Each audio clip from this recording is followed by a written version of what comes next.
दूसरा सबब जिसकी वजह से इंसान के अखलाक और सिफ़ात में, अच्छी सिफ़ात में तक़वियत पैदा करने के लिए मूजब बनती हैं और वो सबब बनती हैं, वो इंसान के अस्दिक़ा, फ्रेंड्स, दोस्त, उसके जिस कदर दोस्त अच्छे होंगे,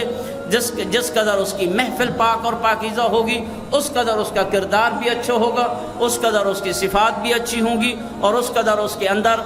हसन और बेहतर सिफ़ात जो है वो ज़्यादा से ज़्यादा पैदा होंगी। लेकिन अगर उसके फ्रेंड्स बुरे होंगे, अगर उसके दोस्त बुरे होंगे, अगर उसके दोस्त अच्छे नहीं होंगे, जिसे हम कंपनी कहते हैं, वो अगर अच्छी नहीं होगी, यकीनन उसका उसके सिफ़ात पर, उसके किरदार पे असर होगा। तीसरी चीज़ जिसको इस्लाम ने बड़े वाज़ेह तरीक़े से बयान फरमाया और उसको बड़ी अहमियत दी है, और ये इंसान के इस दुनिया में आने से पहले बयान फरमाया कि इस दुनिया में आने से पहले किसी इंसान के किरदार पर ये चीज़ असरअंदाज होती है, वो है उसकी ग़िज़ा।